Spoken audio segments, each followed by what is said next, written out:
Welcome back to another episode of Just Talk with Gabe. I'm here, my sidekick is here, and so is our guest, Marc Fajardo from Jive Duck. So, make sure you grab your snacks, sit back, relax, and enjoy the show. And don't forget, if you're tuning in on Anchor.fm, leave me a message. You may just be featured in an upcoming show. And check out our listener feedback to see who has already been featured.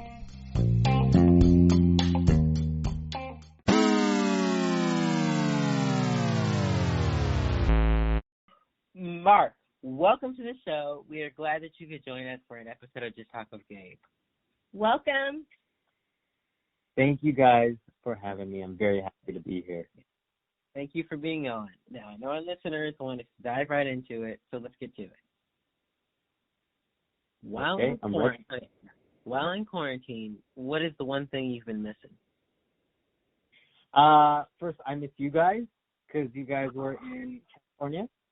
And I miss going to Muay Thai class. I love Thai kickboxing, also known as Muay Thai. I miss exercising on the regular and being with my friends at the gym because they motivate me and they push me, and I learn so much, you know. And honestly, ever since I started exercising regularly, my sleep has gotten better, and my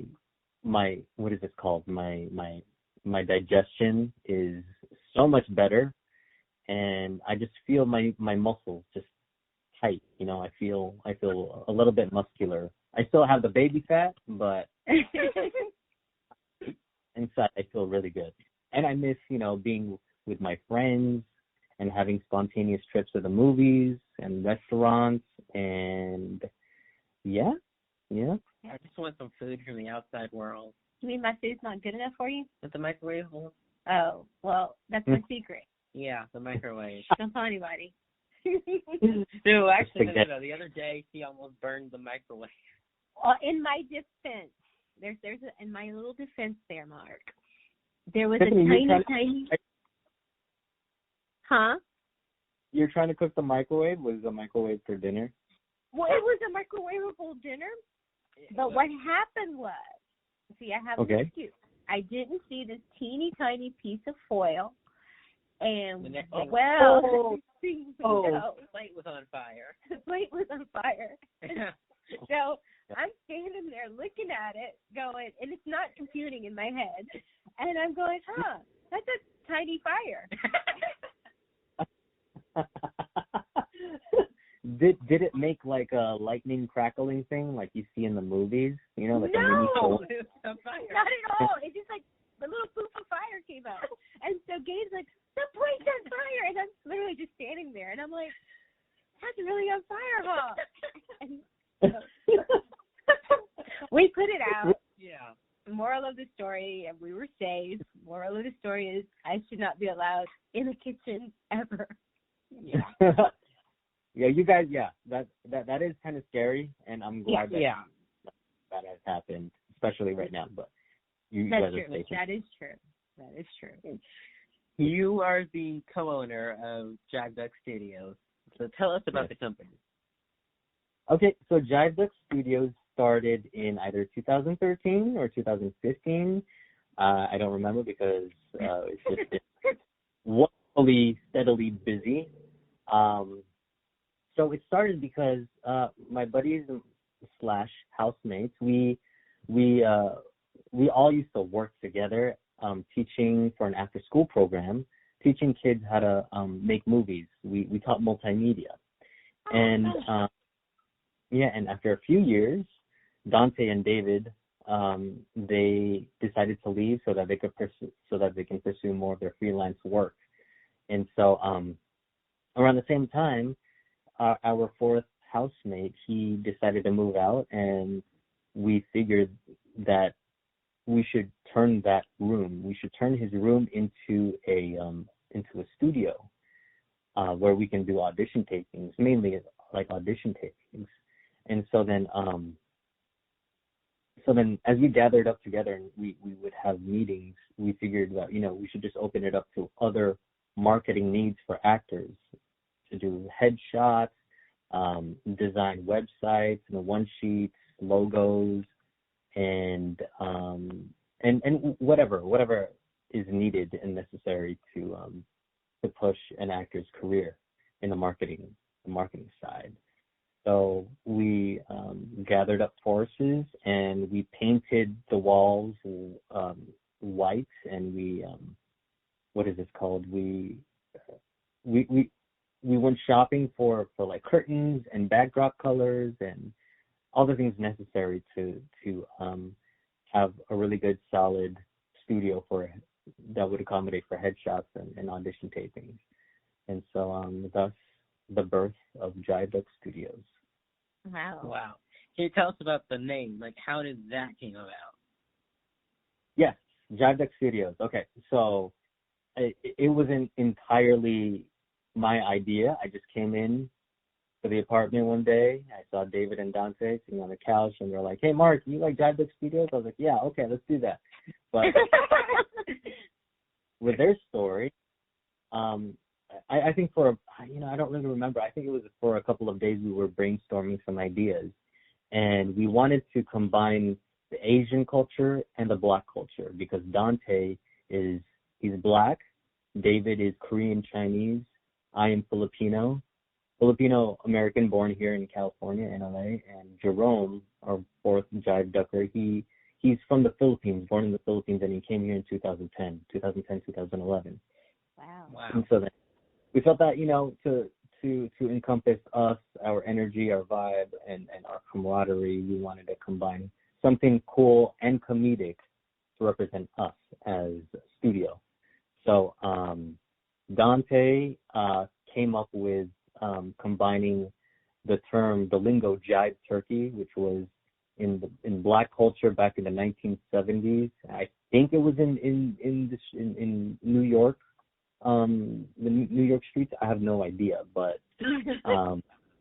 jive turkey, it's like being a cool, slick dude, and we substituted turkey for duck because apparently Asians eat duck, which I was not aware of. Maybe once during Christmas when I, peruse through a menu. But yeah, so it was all in jest.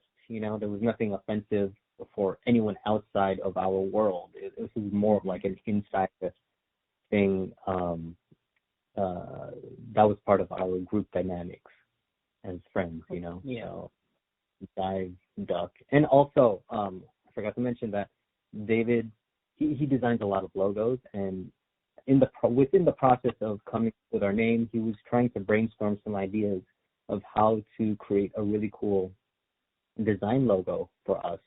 And the other reason why he chose the duck is because of its simplicity and the cuteness that it embodies, and that it's just simple to identify, like the apple symbol for yeah. So yeah, that's the story. That's interesting. Oops. Bless you. Are you allergic to me? Thank you. Yes. Yes, Okay. I am. Yes, Allergic I am. I know. I'm like, okay. That's pretty interesting. But that's sneeze transition. That's Okay. a transition. That's a great transition. Yep. How did your personal journey start? Okay, my personal journey into acting started in college.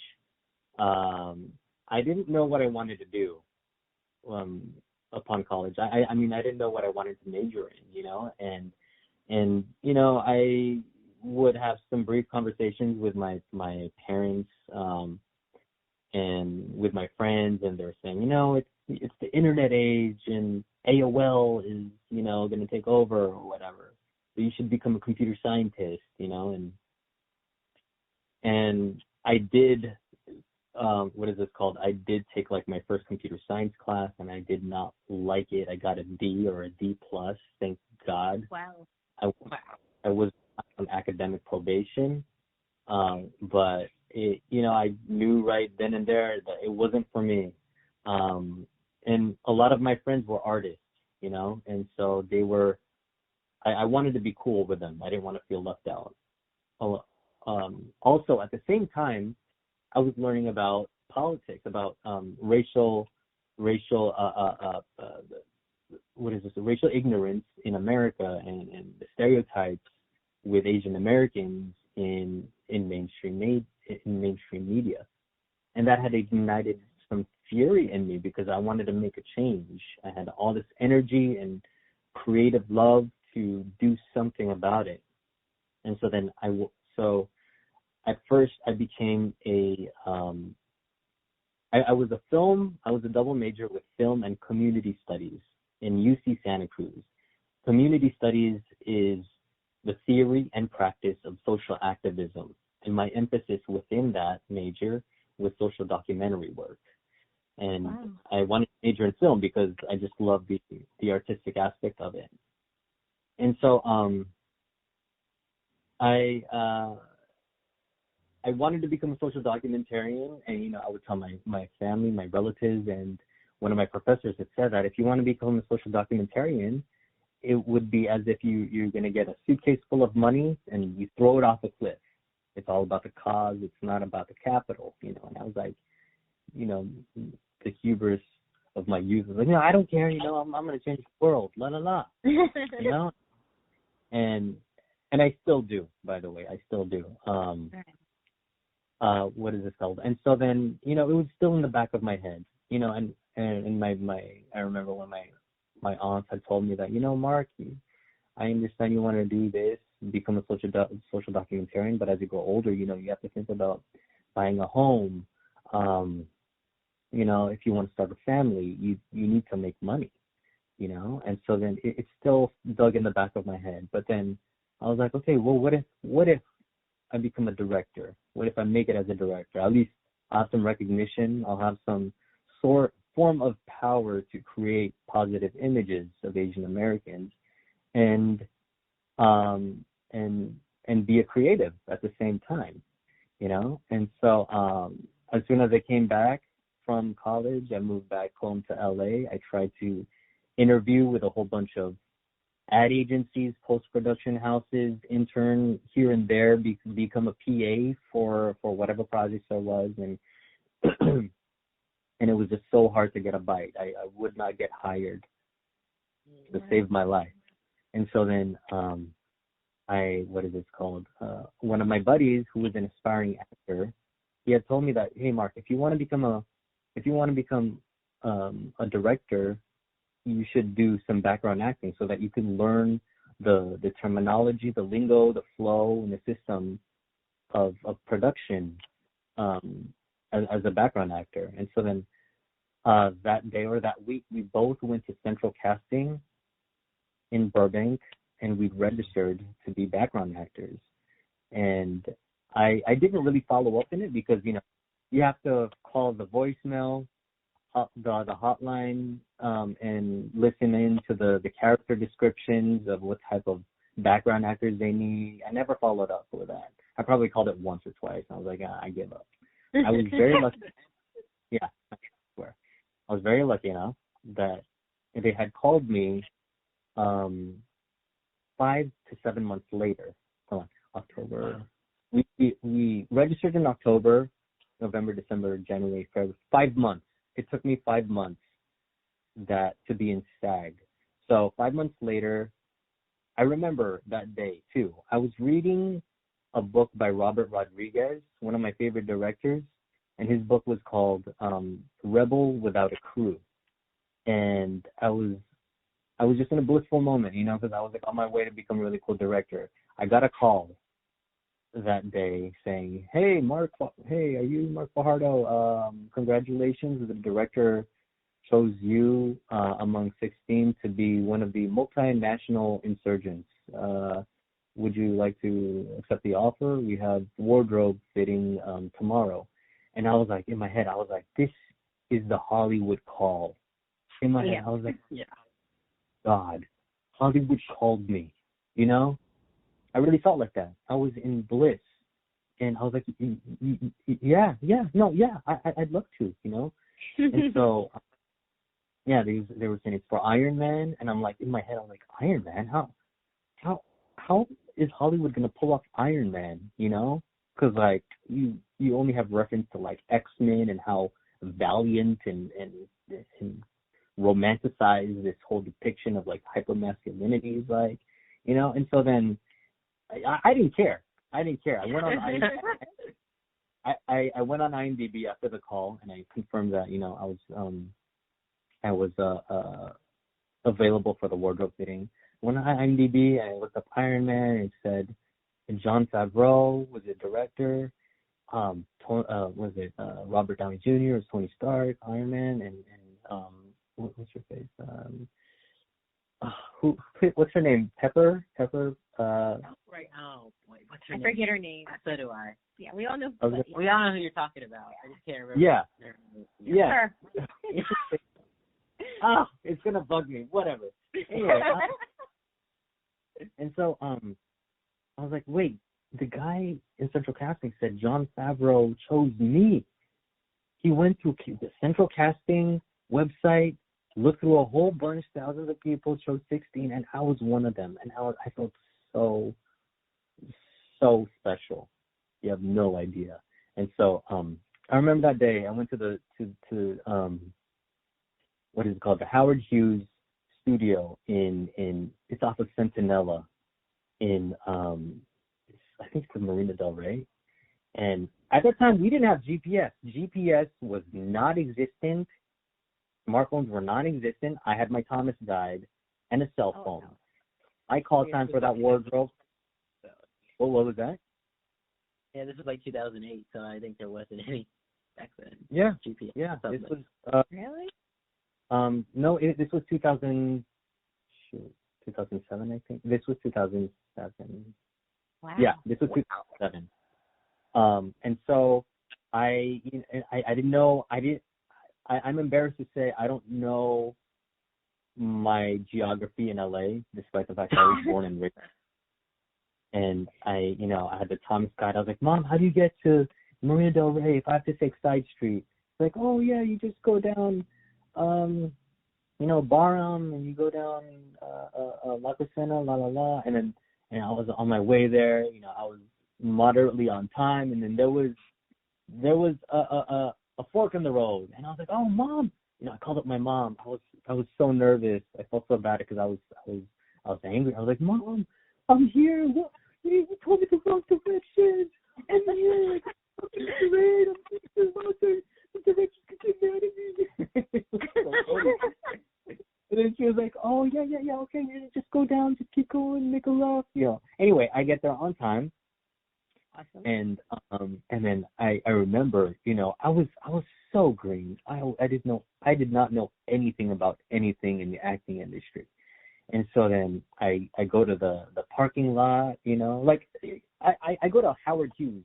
First off, it doesn't even look like a studio. It looks like a giant dirt road with what is it called? The thing where the giant space where airplanes park like a inside airplane hangar, like a tarmac. Airplane hangar. Uh-huh. It's not a hangar. The hangars are like way down the road, and it's like dirt road. So I'm like, where the heck am I? I wanted to see like, up signs and like just like flashiness. And so then I park, and then I get out of my car, and then I go to like the first bungalow, and it's probably like an accountant's or like production designer bungalow, and I'm like, hi, my name is Marc Fajardo. I'm here to be one of the multinational insurgents. And they look at me. Yeah, I'm like Boy Scout. I'm Boy Scout good boy, And they're like, yeah, okay, just go down there, find the PA with a walkie-talkie, and he'll escort you to wherever you need to be. And so, I get there, and it was one of my first acting lessons, quite honestly, because 16 of us background actors, we were trying on the uniform, and we weren't multinational insurgents. It's such a PC way of calling us Middle Eastern terrorists. And so we were trying on their uniform, the costume, the wardrobe, and the prop guy was giving us our plastic guns. and he put one on me, and he's like, and I'm just kind of like slouching lazily, He's like, hey, when the director sees you, he's not going to choose you. Just stand up, You have to get into character. I'm like, oh, yeah, okay, yes, sir. That was my first acting lesson. But anyway, long story short, that was one of my biggest motivators to become an actor, because it just got my curiosity going, and I started taking class, and I lied to everyone that I wanted to do acting, because I was telling everyone, I majored in film, so I'm going to become a filmmaker, and I didn't want to waste my parents' money, and also deep down inside, I was very insecure. I was very insecure of how I looked. I thought if you wanted to become an actor, you have to be tall, white, with a six-pack, blue eyes, and blonde hair. And that was my personal narrative, But I ignored it. I followed my inner compass, and I went with what my gut was telling me, which was to take class, learn about acting, dip your toe into the business here and there, and just get familiar with vibes, And so one thing led to another, and I just followed my curiosity with hopping to different types of acting classes to cultivate my muscles and my craft and my style and my voice, and fast forward, here we are, and I've accomplished much, and I'm very proud of what I've done, and I hope that I inspire people without knowing it. That's the best part of being an artist, So that's my story. Well, that's an awesome story. Yeah. I know Gabriel did some research on you. Yeah. Apparently, so you studied acting at clown school. Tell us about that. Yeah. Okay, clown school. That was his favorite. I'm sorry, I was going to say that was his favorite point out of everything you've done. After knowing you since 2015, 2014, I think is when we met you guys. And that was he's like, whoa, Marc studied at clown school. That was his favorite point out of your amazing resume.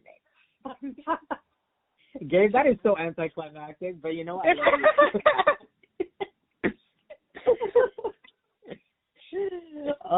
it. Okay. So it's not your typical what you think about clown, what you see on TV, like circus acts or anything. Wait, but were there any clowns? What was that? Were there any clowns there? No. Okay. No. This is okay. So I took the clown class because I was very inspired by one of my buddies who took and studied a lot of clown, the art of clown acting, in his college, and I saw one of his performances, and I was just so amazed by it, and I loved it. I loved it because it was just so wacky and out there, But anyway, I took it because it was I don't know, it was just another calling for me. I just went with my gut and my curiosity, and clowning is actually, at least the clown class that I took, it was based off of the improv, but not in the sense, like UCB, Second City, or the Groundlings. It really takes on, how do I don't remember like the wording of the approach, but if I had to describe it, it was like unleashing the 5-year-old in me and resurrecting it and playing with it and having fun using the different types of emotional energy that's available to me, which is anger, sadness, happiness, fear, whatever the colors of the rainbow are. That's pretty cool. And also it was a form of connecting with the audience and making the audience a part of your performance. So also what I've learned that it's really taken from bits of the vaudevillian, of the vaudeville actors of like Charlie Chaplin and Buster Keaton and Harold Lloyd, of the silent film era in the 20s. and how they were like the first clowns to grace us with their comedy in Hollywood. And I love Charlie Chaplin, and I loved his work because he's one of my inspirations, because he's a filmmaker and a great actor and a comedian, physical comedian, and he not only directed and starred in his films, but he scored the music to it, like in all levels of artistry. He is something that I aspire to be like. And also he's 5'5", which is my height, so I wanted to be like a Filipino Charlie Chaplin. That's pretty cool. Wow. I know you guys are just, jealous you can't be 4'7.5", but that's okay. You're tiny. And Gabe, you could do anything, man. Actually, Gabe's almost, I think he's almost 5'5" at least. So he's tiny. His legs are like super long, so okay. You're so small. You're probably gonna go 6. Gabe. I think so. He's kind of long, and just kind of his arms and legs are really long, but the rest of him's kind of like compact. So I'm not sure what's going on there. I don't know. I'm distorted. I'm a Picasso painting. Yeah. You are beautiful and artistic, mister. Absolutely. So are you. That's a really interesting about clown school. Yeah. I didn't know that it would pull out so many different pieces for an actor. I thought they were actual clowns, but yeah, because that was one question that Gabe was really curious about. Yeah, he talked a lot about. I have to say, it is one of my favorite, if not like my top 3, because it really, when you get into acting class, you have to obey these rules. Mm-hmm. In clown school, you break them. There are no rules. It's just you and yourself and your imagination, and it's, I know I could dive deeper into it, if you spoke to me 5 years ago, but I just, I haven't thought about it in a while, but it really loosened me up. It loosened me up, and it made me, get into the sense of play. But yeah. It's cool. Yeah, it is. So if you could write the perfect role for yourself, what would it be and why? Man, that is a really good question, because I don't know why I'm not asking myself that. I love the role of Peter Parker. I would write the role of Peter Parker. Why? Because I'm a huge Marvel fan, and my childhood dream was to be a superhero. I wanted to have like energy blasts coming out of my hands, or fly across the sky, or run really fast, But if I had to write up a story, it would be like along the lines of Peter Parker. It would be like Spider-Man into the what is it called, the Spider-Verse? Spider-Verse, yeah. Yeah, but have it live action with a Filipino dude like me. Because I love seeing the thematics of hip hop and music in that movie. It's such a good animation. I love that ideal story. Pretty cool. Out of all the roles that you've portrayed, which one has been the one you've never forgotten? And I'm gonna count the roles that I've explored in acting class. Okay. I remember doing this role from The Elephant Man. Have you guys read the play of The Elephant Man? Never heard of it. I actually did. I read it, yeah. Yeah, you gotta read it. It's so good. It's basically, it's like, you guys know Stephen Hawking, right? Yes. Right. How much of a genius he is, but he's crippled due to, what is it, the ALS?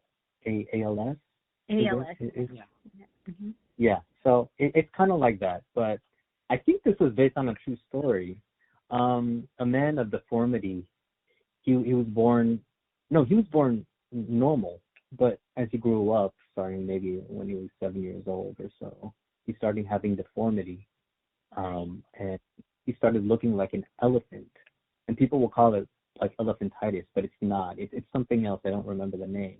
The only thing that was beautiful physically about him was his arm. He had like the most beautiful right arm. And anyway, he grew up, and this was like back in the 20s or 30s or something.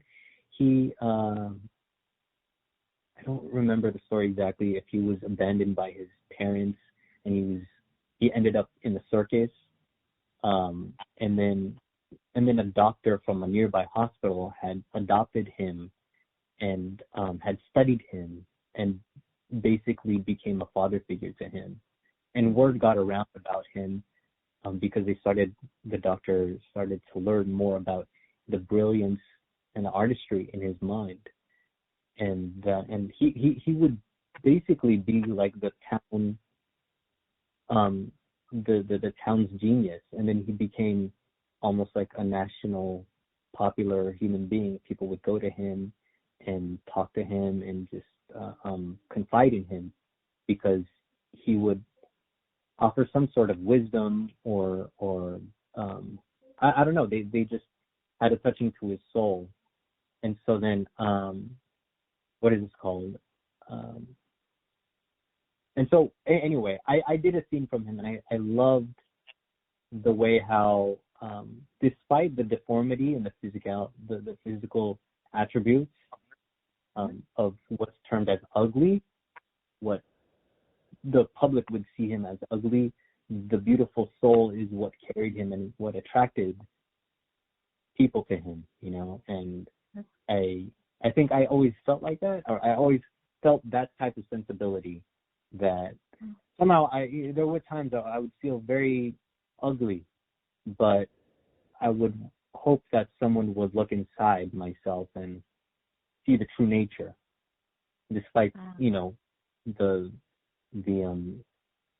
shell that's on me, you know. And I really felt like I was in the scene, and my acting classmates applauded me and just like, you know, they said like you did a really good job, and and I felt so proud of myself because I felt like I tapped into something that I never learned about myself. And I think that's what I love about acting, is that I always learn something about myself, you know. That's So yeah, that is. That's amazing. I think all actors maybe at some point tap into a role like that where they see themselves by accident. I think that's pretty neat. Yeah, that is. Mm-hmm. That is. Yeah. Yeah. Hey, we're going to take a little bit of a small commercial break. Is it time for a commercial break already? Yeah. Okay. Well, Mark, would you hang around and come back for part 2? I would love to hang around, yes. Well, we would love to have you. So stay tuned, guys. We're going to listen to a word from our sponsor, and we'll be right back. Mm-hmm. Welcome back, people. Welcome back, guys. And if you have not downloaded the Anchor.fm app, do so today and start making your own podcast. All right, Mark, welcome back. Hey, welcome back. Since we've all been in lockdown due to the virus, have you picked up on any new hobbies or things that you you know what I mean, things that you've tried to do and failed? Tried to do and failed. Any things that you had fun doing?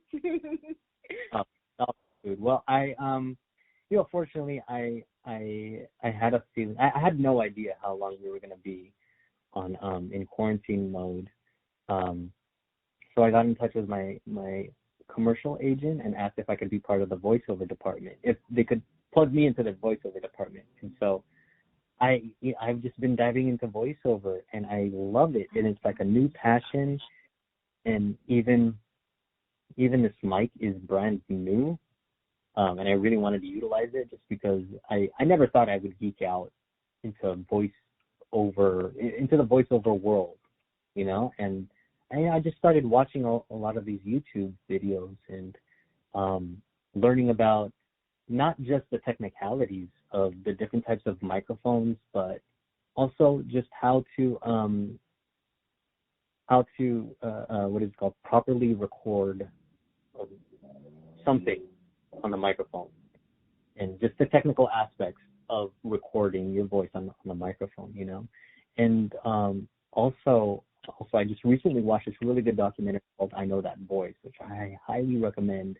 And it's like it was like a window to how the voiceover world in Hollywood is, you know. And it seems everyone is just super humble and super nice, you know, and they just love to live in anonymity to some degree. And I really want to be part of that world, because it just like it seems like everyone just like takes care of each other, you know. There's no ego, there's no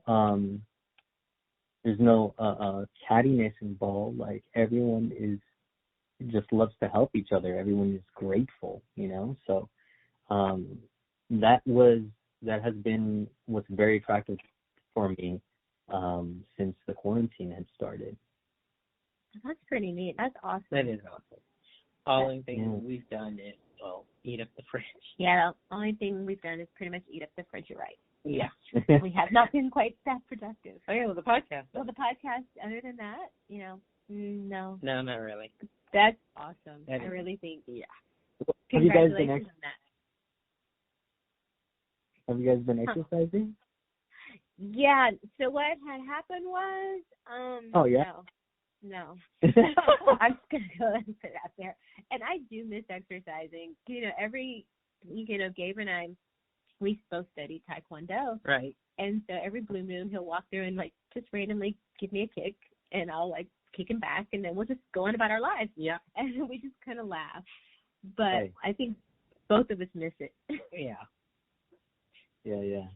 Well, that, you know, at least you do something. Call it a day, and that's your exercise regimen right there. Just There you go. I like the way you think. Here comes the fun round of questions. The fun round of questions? Yeah. All right. You're ready. Well, the first one is arguably the most important question on the planet. Pepsi or Coke? Coke. Yes. Yes. Okay. Yeah, no, for real. Okay. Who would you like to sit with on a 10-hour flight? It doesn't have to be an actor, right? No, Right, just anybody. Oh, anybody. Oh my goodness. Oh man. Is there a time limit? Hold on, let me see. You're out of time. Oh yeah, you know what? I would love to sit with Jon Favreau, because I want to thank him for choosing me to be part of Iron Man, because I think he was like a big deal for me to become an actor and to start on this journey. That's awesome. Yeah, I think I'd love to meet him too. Yeah. Who would you sit with on a 10-hour flight? Definitely not you. We can barely contain ourselves in a car for 4 hours. That's true. We do not do well together traveling. So that wouldn't be. I think I want to sit with my mommy. Yeah, that was just fun. She would throw you off the plane. Probably, but that's besides the point. Okay, Mark, it's time to write the story of your life. So who would you want to play you? Who would I want to play? Bruno Mars. I love Bruno Mars. Awesome. Yeah. Would have to play. Yeah. Uh-huh. Bruno Mars. That's perfect. That's awesome. If you had superpowers, hold on. If you had superpowers, what would they be? I would love to have the powers of oh man. Yeah, because I remember answering this question back when I was like 11 years old. I wanted to have the combination of Jean Grey, Nightcrawler, and Wolverine. Is that cheating? I don't know. That's probably one of the most powerful things you could ever think of. Oh, that's awesome. Because Jean Grey alone is very powerful. I just want to read people's minds.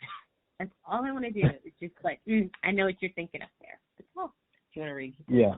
But what if you don't like what they're saying or thinking? Well, that's You press tomorrow's problem. tomorrow's problem, yeah.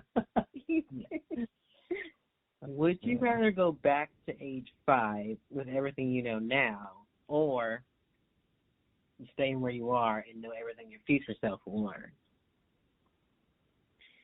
Can you repeat the last one, or everything? Your future Sorry, one more. Okay, let me repeat the question. Okay. Yeah.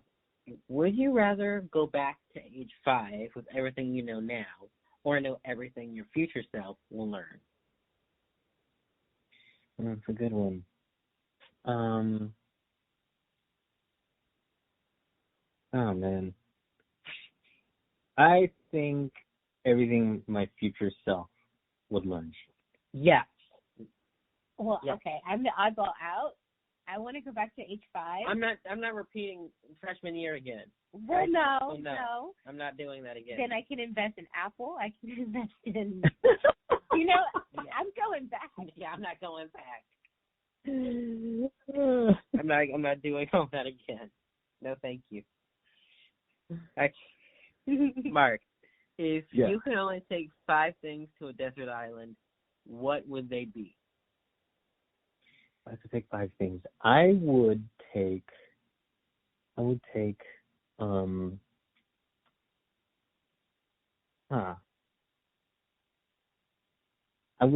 my chapstick. I would take some sunscreen. I would take a towel, frisbee, and probably an avocado shake. Okay, but then now you're stuck, and you could just get a boat and leave. Yeah, you could get a boat and then put all that stuff in the boat, and that would count as one thing. Yeah. See? You get a boat and just put everything in it, and then you're good. Yeah, that's true. That's true. A trivia question now. Wait a minute, a frisbee? Who are you gonna play frisbee with? You're there alone. I would just test the air quality and the wind. It's like you don't play with anyone, Jimmy. What are you talking about? There you go. Just imagine going on this island, and then you see Mark. He's the only person there, just throwing a frisbee. He's testing the air quality. That's important. That's awesome. Okay. All right. Are you laughing? Are you like crying in tears Yeah, over there? that was hilarious. You have him crying in tears over here. That was funny. Okay. When we first met, you, Dante, and David sat me down and talked. Now, do you have any advice to give to people like you gave to me? Yeah. I think that you should find what you want in life and what you want to do in life before having acting be part of it. Acting should not be your one and all, I think it should just complement your life. It should just be a fraction of your life, because I have friends and I find folks that are in the acting industry within my community that live and breathe the industry and are miserable, and it really consumes them. But I think you should just not put any pressure on yourself with being successful, being this, being that. Definitely stay out of social media as much as you can, because the whole comparison factor that comes with a package of being an actor can really consume you and makes you lose your spirit to keep going, and also, if you want to do it, and if you want to be part of the business, just keep creating and keep studying. And I think what really keeps people motivated to keep going in the longevity of their career is to have like a routine, like a specific routine that they could keep going for like at least a good 6 months to a year, like going to a gymnastics class on Mondays, then having an improv session with friends on Saturdays, exercising Wednesdays and Thursdays, and writing for an hour every morning, and writing script for yourself every morning, and not being so, rigid with like, I have to do this, but just like having that set, those set appointments as an invitation for you to do every day, because I think to live a quality life, you should have some spontaneity. Sure, that is true. With anything and everything. Because one thing I learned about myself is that, when I started, I was so stiff in my my schedule. Like, I can't go to this party because I have an audition for a short film at AFI tomorrow. I can't have fun because I have to be in this character. And then you realize that you just missed out, which really sucks. It really sucks. But I mean, having said that, you just balance it out. But I highly advise those to really, if they want to pursue a career in acting, is to create a life of what they want first before having acting be a part of it. Good advice. And also, if I don't know what type of audience you have, Gabe, but just judging how young you are. Wait, how old are you, Gabe? 15. Okay. As soon as you can, create a retirement plan, a Roth IRA, and just put, I don't know, $25, $50 a month if you can. And tell your mom and dad to put $25, $50 into a retirement plan, a Roth IRA preferably, and to just having financial awareness, because when you grow older, it just becomes harder. So Absolutely. Better plan. I wish my parents told me about this, but I have to learn by myself, and I'm learning about life insurance right now. So yeah, but I highly recommend get yourself a retirement plan ASAP as young as you are, because I think you can contribute like even $20 a month. Right. That it grows as the years go by, and once you reach retirement age, you'll have at least $1 million, literally. So please start a retirement plan right now. Absolutely. All right. That's good advice. That's great advice. Yeah. That is. That's really good advice. I mean, I told you that. Uh-huh. So now since someone else told him, maybe we can. I listen to you on occasion. We can work. When did you tell Gabe? Huh? When did you tell Gabe? I told him we had a money talk a while ago, a couple of months ago. Maybe a year ago. Yeah. And he listened. All the days blur together now. He kind of listened and glazed over and said, "Okay, yeah, we should do that." And then, I'm glad someone else has told him. So, yeah. And I occasion. And I think it's probably because, Gabe, do you have a job? Well, no. Yeah, I think it's probably because like I didn't listen to my parents at all, and when it comes to money, especially, it didn't have any value for me per se. It had a different meaning for me back then. But man, Gabe, listen to Mama. Get a retirement plan right now. Yeah. We're gonna make it work. We will. All right. Okay. I think my final question is, as we are living through calls for landmark change across the world, how do you see Hollywood evolving?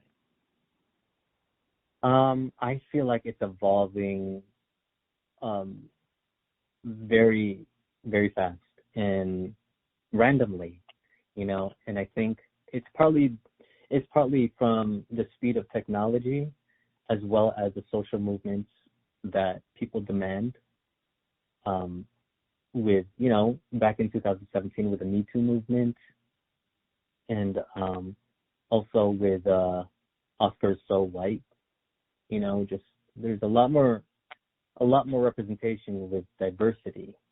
Also, just like the current state of where we're at right now with the Black Lives Matter movement and fighting racism.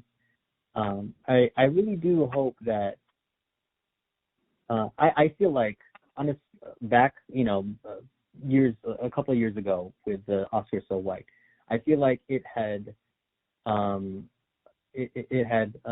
approached the diversity level, the diversity casting on a superficial level, where it's just people of color within the world of the white man. Whereas to dig deeper and to dive into diversifying stories, it would be better if we had enriched stories with writers that are of people of color, that are of artists from other countries working with Hollywood. Just a plethora of diversity, and not even just a look, because it just feels, for me, it feels a little fake when you just put an Asian dude on TV that serves a purpose for a white protagonist. I don't know. I know it's very complex and it can dive into some serious territory, but I feel like, and I'm hoping that as a community, that Hollywood dives into the depths of diverse stories, not just diverse casting. Yeah. Yeah. That's true. That's a very good point. It is. Very good point. Do you have any questions? Yeah. I do. I have one last question for you myself, Mark. Okay. What is one thing that you want people to know, one kind of final note that you want them to know about you and Jive Duck? I guess my question's a two-parter. And then next, what is next for both you and Jive Duck? Okay. What I want people to know about me is that I love working hard. I love I don't know. I love having structure. Like a little bit ritualistic with my mornings, where I make myself breakfast, and then after I take a shower, I do my sequence of like these yoga stretches. It's like half yoga, half stretches that I see on magazines or something. And that's cool. It just gets me ready to be ready, and to what is it called? I just love the whole process of the hustle of acting and rehearsing. I love rehearsing, and I love just hanging out. For me, rehearsing is hanging out, and I love connecting with people, and I get clowned on because I don't really drink beer, or I don't really intoxicate myself, where a lot of my friends love to do that, and they kind of they slightly ridicule me, but like I love being sharp. I love just living to my utmost potential every single day whenever I can. And then, well, your other question, what do you want them to know about Jive Duck? Well, Jive Duck, I mean, we are essentially, we want to bring the dynamics of like what it's like to be within a family. I've had an audition taping experience in Atlanta, and it felt very dry. It felt very cold and clinical and just not comfortable. Like the person that had taped me was just not personable at all. It felt like I was at a doctor's. I was at a clinic in downtown LA or something, Wow. It slightly messed with my mood, but I took care of my performance. But I made sure that every client, and the other Jive Duckers, David, Dante, and Joe, we all have the common sensibility with how we treat and take care of our clients. I personally, we all personally want to create an emotionally comfortable environment in our space, because we keep our living room, our apartment like super clean, and we it professional as possible, so that everyone feels like they're at home. I think that's important. Yeah, and we love to help people. We love to help people because it's in this business. It's really not about being rich and famous. It's really it's about getting, like, it's nice to have financial wealth, but it's a lot more important to have spiritual wealth.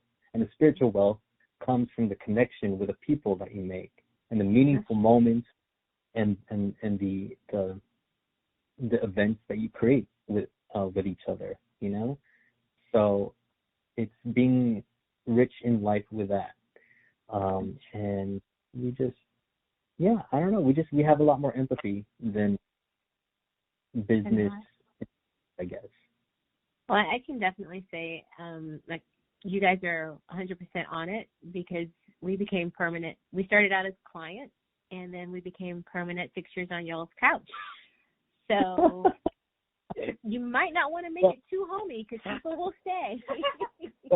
So Tiffany, it was so delightful to talk to you. I remember when I spoke to you, first time I spoke to you, and you inquired about auditions, and you were just so open about, like, there was a casting director or an agent or a manager that you spoke with and said that, hey, you could be a voiceover actor, and you had mentioned to me about that, and I was like, wow, she is so nice, she's so open, and so it was because of you. You opened up first, so it made it easy for me to open up and take care of you guys.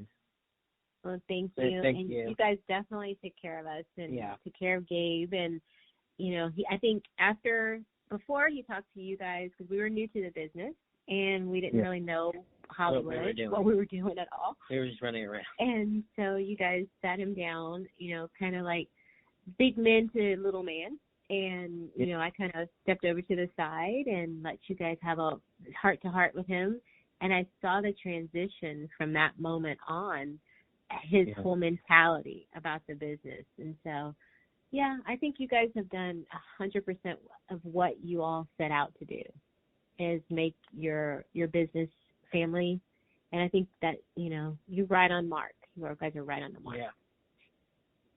Well, I'm glad, and outside of Jive Duck as the business and what we want to create, on a human level, we can't, like, we got to take care of each other, and I mean, the fact that you're still so young, Gabe, like, we want to make sure that you're always going to have a healthy mindset and a healthy approach. The business is always going to be there, and it's never it's not a forgiving place, like, it's just a place, like, I really don't think, it's hard, it's simple to say, but hard to do, but to really make it a practice to not take things personally with, what casting directors think about you, or agents or managers.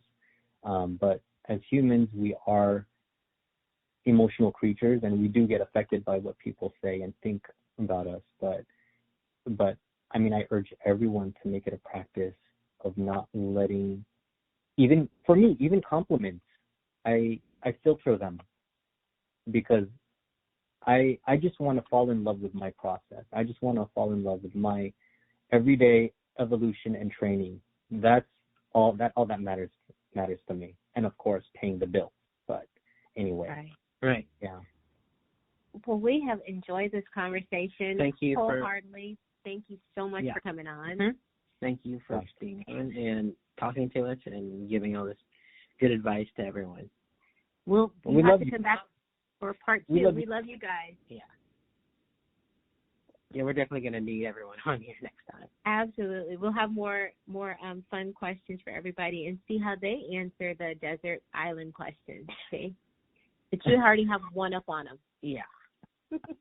I won't say anything if that question comes up. I'll keep my answers to myself and see what they say. Well, we definitely look forward to having you guys come back. And thank you so much for being on the show today. We appreciate it. We appreciate it. Yeah, thank you. All I have to say. Okay, well, I guess it's a wrap then. All right. Thank you so much, Mark, for coming on again, and we look forward to the next visit.